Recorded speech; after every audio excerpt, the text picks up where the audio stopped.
You know what I'm saying? It's that situation when you got, we are living in a war zone. It's not as easy as these people are making us think, that they just got some criminal ass black kids with guns. It is not like that. We live in hell. We live in the gutter. We got us stacked up 80 deep in one building. You know, by the time you get out your house, you strapped to protect yourself. Because you living in the same community that the police is carrying rifles and riot gear. Same, they need them riot, excuse my language, I'm so sorry. The same reasons they need the riot hat, the riot jacket, the flak jacket, the double vest, the 9mm Glocks with extra bullets, the tear gas, the mace, all that. Who do you think the police is using that against? Dogs? So we fighting the same villains that they fight in the street. But instead of them seeing us fighting villains in the street, we all villains.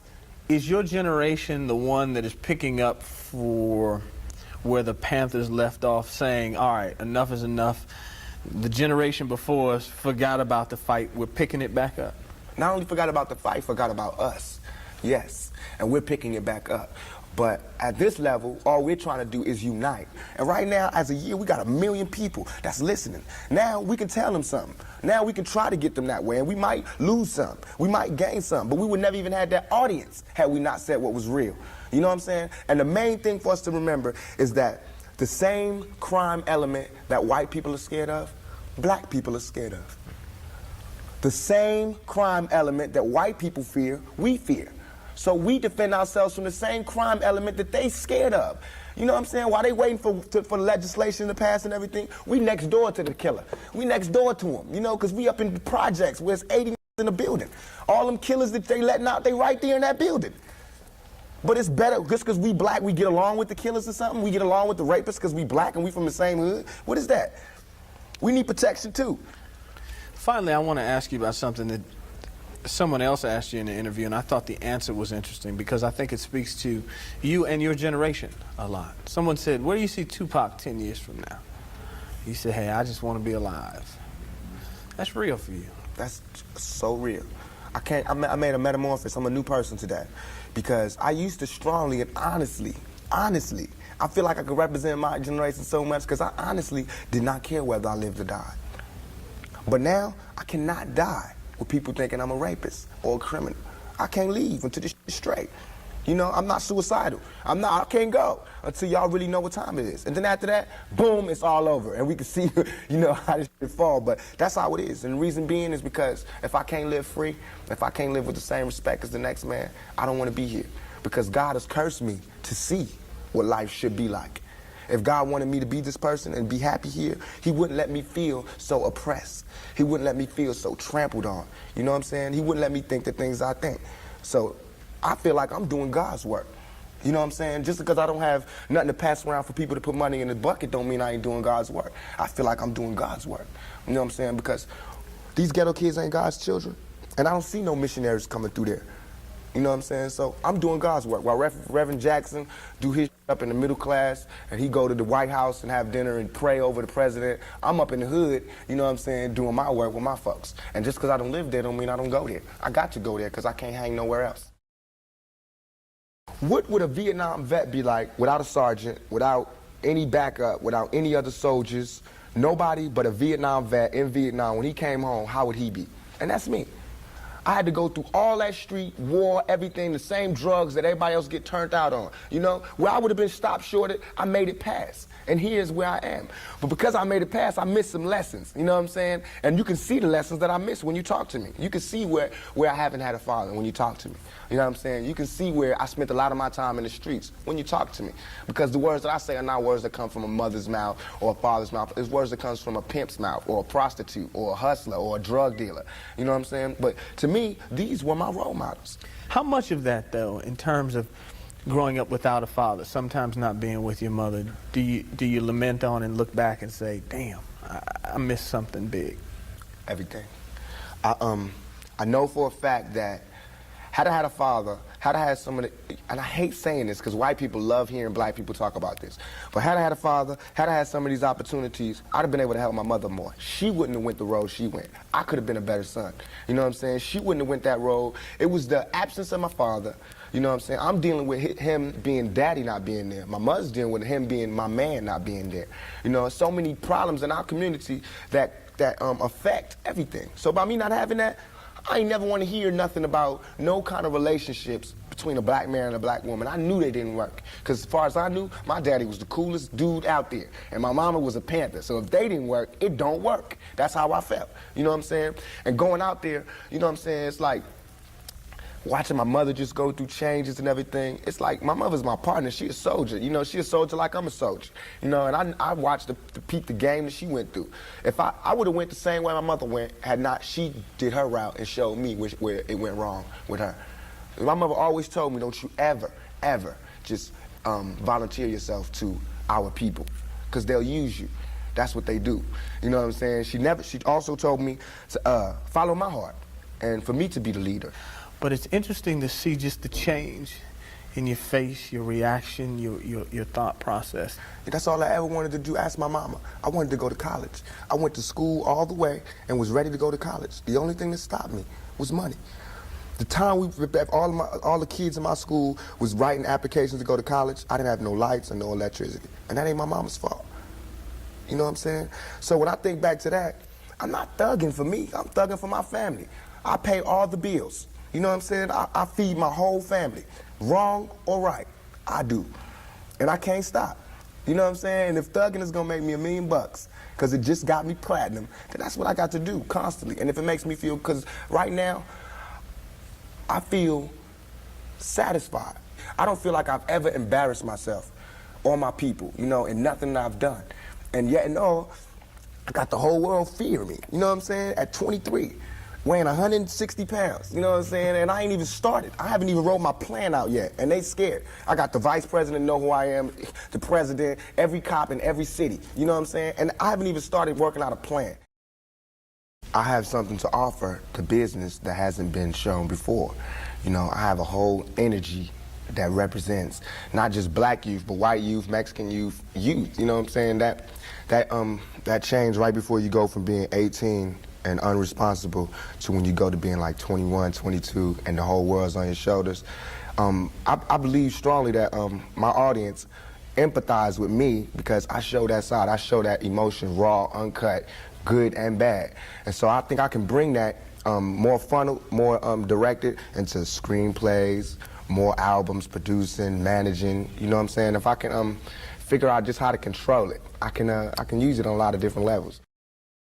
I trip off because it happens out of nothing. It just goes, you know, everybody just be screaming and acting, and I just trip.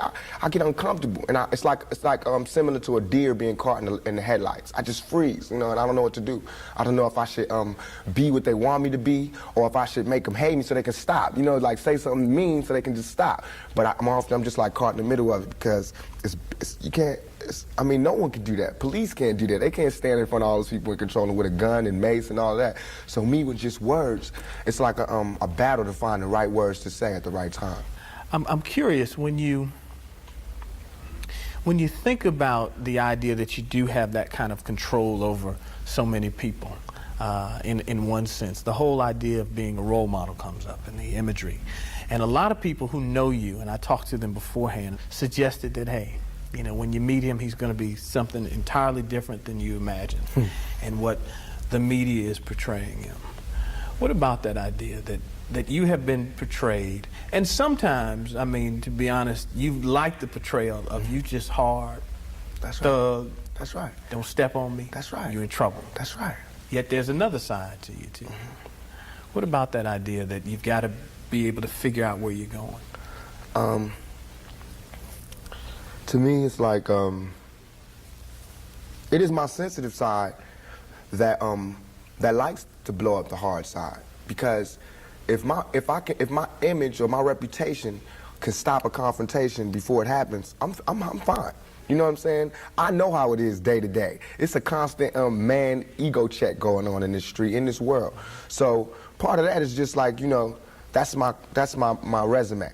But as far as the media, they look at it as something different. They don't care about my resume. They don't care about me not getting in trouble. It's just another story, you know, and it's a real story. They don't have to pay for it, and they're going to milk it for all it's worth. As far as people, they want me, when they first see me, to humble myself, They want me to be like this and da-da-da, just because they're scared of me. But I don't feel like that's my job, to humble myself to show you that I'm not a threat. I'm not a threat unless you're a threat to me. You know what I'm saying? So when people say, when you meet Pac, he's different than he is, because when somebody one-on-one, anybody one-on-one, I believe, honestly, that I can talk. I believe that I have the ability to reason, I have logic, I have compassion, I have understanding. If we talk, there's no problems. You know what I'm saying? But that's not what happens. People use what they heard in the media, and that's how they come at me. And then, you know, we got to clash. One of the things that you read in the media is that you're angry, that you personify your generation, that you just got some angry folks out there, and you're one of them. I'll put it to you. Are you angry? Are you angry with what you see society is about? Yeah, I'm extremely angry, confused. You know, a lot of the times that I sat up in court, I couldn't defend myself. You know what I'm saying? And it wasn't like the things they were saying about me were beyond my comprehension, or the things that I could say weren't going to help my case. But because it's like being exiled, you know, from society, and that's how I feel. And this whole the anger comes from, I'm tired of waiting for my past to get into society. All I ever wanted to do was make me and everybody around me feel more comfortable about where we were. You know what I'm saying? About the places that we stayed. This is our home base. Let's build it up. Let's be happy about where we come from. You know what I'm saying? Instead of trying to assimilate and get a pass key to where they at. You know what I'm saying? Not to say that everything needs to be separate, but we gotta find pride in ourselves. You know what I'm saying? And once you get the pride, like, damn near 2 seconds after the pride comes anger from being held like that for so long, and to be made to go through those changes. You get mad, you know what I'm saying? I believe as soon as any black man receives his first 3 checks, he starts getting mad. Because it's not about the necessity of having to have a job and having to pay and having to do that. You don't care no more about the smiles and the, you know, yes, massa, because you done got paid. You know what I'm saying? And now it's like you want to save money. You want to help other people. And you see how far it is, how far you have to go to help anybody in your neighborhood. It's set up for me when I get paid for me to exit the ghetto. You know what I'm saying? The only reason I've had these problems is because I haven't left yet. And these problems don't come from a white man. It comes from just society, the problems that we have. Let me put this to you. A lot of people tell me Tupac is, for the most part, a nice guy. This old thug thing, hype. Good for record sales. Helps him identify with the young people who are out there and angry, who would maybe label him a sellout, like they did Hammer, if he didn't have that hard side. What about that? First of all, nobody could call me a sellout. I'm not going for that. I'm not even in that. I'm not looking for approval from the black community, because we don't give approval. You know, we don't really do nothing but exist. So it's not like black people could tell me, you a sellout or you true blue. You know what I'm saying? It's not that. I'm not even caught up in that. But I can see that, you know what I'm saying, the one thing we do have in common as black people is we share that poverty. So the thug side is more closer to the poverty than me being rich. You know, how can I come to any community center, you know what I'm saying, sporting a Rolex Presidential, all these diamonds, and be like, look, we, you know what I'm saying, gotta. But now, when I say we, they know what I mean. I'm not saying like I live in this neighborhood and nothing, but I'm a thug, and they thugs. They can relate to it. I don't even have to say that, you know what I'm saying? When I come, I don't have to say I'm real. They already know that, you know what I'm saying? From me being me, from not pushing the thugness, but I know from the business that everybody in this business is always whispering in your ear about what you can't say, what you can't do, what you can't wear in this world and in this world. It's 2 worlds, a white world and a black world. All I did was stand in the middle, you know what I'm saying, and say I'm living in both worlds. I can go to the streets and survive, and I can go out here and do my business out here. I'm play devil's advocate again. All right. Critics say, yeah, but you're being pimped. You're being pimped by the record executives who will allow you to do your thug life because it portrays a certain black. I mean, you've heard it, yeah, that if you were just a singer, you wouldn't have the same record contracts you have. Right. But because you portray the thug life, the gangster rap, they've allowed you to make that money. They've allowed you to push and make your platinum. I beg to differ. You know what I'm saying? I'm getting pimped. That's true. But just like how a woman would be, you know what I'm saying? Anybody to be pimped. You know, it's like, it's not that you get pimped, it's how long you get pimped. You know what I'm saying? Because if you really look at this situation, it is not I who's being pimped. When you look at them white kids with Raiders hats on, it's the white folks getting pimped. You know what I'm saying? Because I'm making their future. I'm writing down their curriculum. Right now, what I write in my album today, when it comes out in 2 months, that's what white kids is doing. So who really is getting pimped? What I'm writing in my raps is what them white kids is gonna be saying to their mamas and daddies when they come home. Who is getting pimped? You know what I'm saying? I'm a high school dropout. You know what I'm saying? As far as my teacher told me when I was in high school, I ain't gonna be, you know what I'm saying? I just gotta, it's going down. You know what I'm saying? It's going down. You know, everybody's getting pimped. Whether you work a 9 to 5 or whether you work for yourself, you're getting pimped by somebody. That's not the crime. The crime is how long you allow yourself to get pimped. You have to come up. Everything is a come up. Everything is a struggle. You start from the bottom, working to the top. The press and the media make you think that a black man arming himself is illegal or criminal, or that he wants to arm himself to rob a liquor store or something. You know what I'm saying? That is for me to defend myself, and it should always be. It's just about surviving, you know, and we have to be honest about the tools that we use to survive. And why is a black life any more recoupable than a white life? You know what I'm saying? We know that they don't put the same security in the ghetto that they do in the whites in the white neighborhoods. So therefore, for me to be out here saying don't, you know, put your guns down and no violence, that's hypocritical. And if I didn't talk about the violence, everybody would act like the violence wasn't there. We, as rappers, bought that violence. We bought the violence that we seen on the street, we put in our records for years. And after 3-4 years, people finally starting to see it because of all the statistics that's going on in the streets. If we stop talking about it, then they wouldn't take statistics. And when they stop taking statistics, then we'd be killing each other in the street, and these white people wouldn't care no more. Only reason they care is because, you know, there's been some strays, and we done slipped over in the white neighborhoods. And there's kids in Iowa that want to be like us. You know what I'm saying? There's kids in Indiana that's trying to be like us, because they can relate too. You know what I'm saying? You even admitted, I don't live in that neighborhood anymore. There's no real reason for you to carry a 9mm. Don't believe that. Why? In 2 years, I've had a gun pulled on me by my limo driver, by police, by everybody. You know what I'm saying? And I better be. I better be. You know what I'm saying? I've been attacked. You ain't read the papers about these skinheads trying to blow up black churches. Why? They see me as the enemy just like y'all do. You know what I'm saying? They can come to my house and sit outside my house just like anybody else can. A skinhead. And once my life is gone, it's gone. Can't nobody give it back to me. Not the judge, not the president, not the governor, not Calvin Butts, not Jesse Jackson. They can't do nothing but come to my funeral and talk pretty about how black people suffer. You understand? And as far as Jesse Jackson, my first acting job was at the Apollo Theater when Jesse Jackson was running for president in 1984. It hurts me for him to say anything negative about any rapper because we supported him. He should support us. You know what I'm saying? As far as his image, you know what I'm saying? What was he doing? You know, he should be the last person talking about gun violence when he sat right there while Martin Luther King caught one in the neck. You know what I'm saying? Things ain't really changed that much.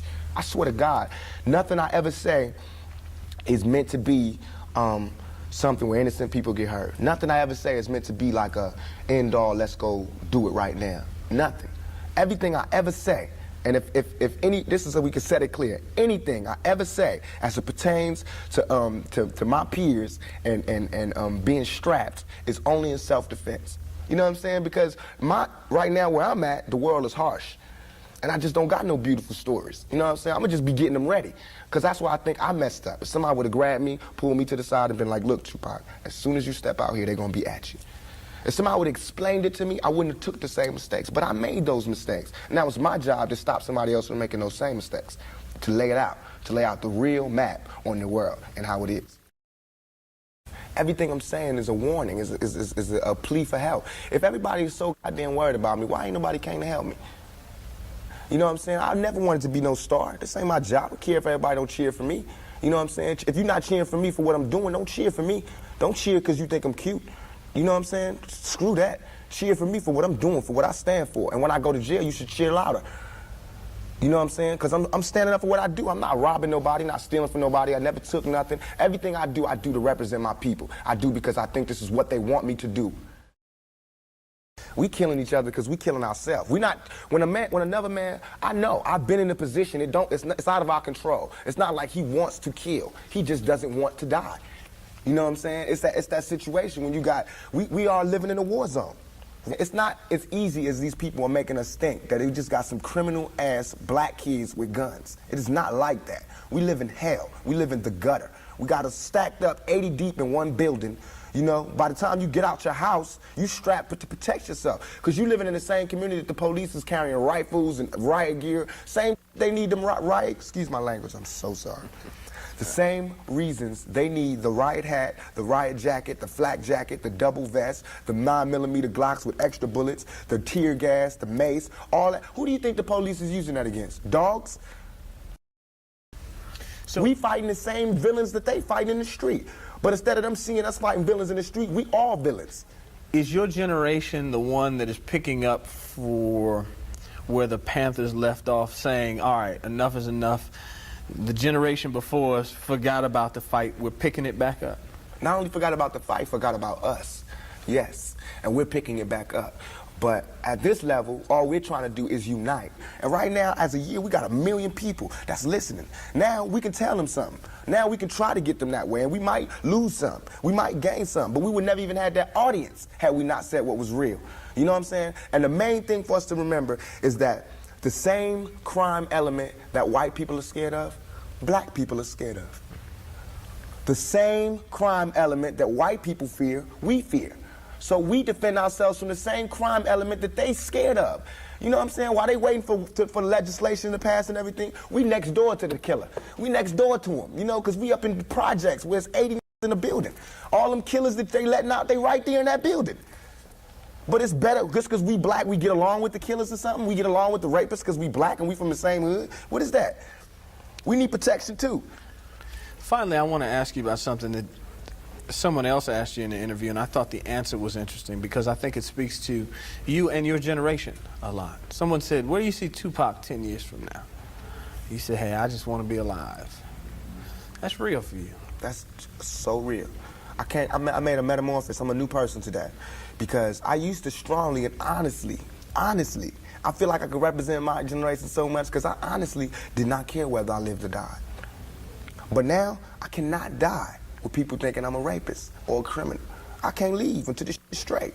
You know, I'm not suicidal. I can't go until y'all really know what time it is. And then after that, boom, it's all over. And we can see, you know, how this shit fall. But that's how it is. And the reason being is because if I can't live free, if I can't live with the same respect as the next man, I don't want to be here.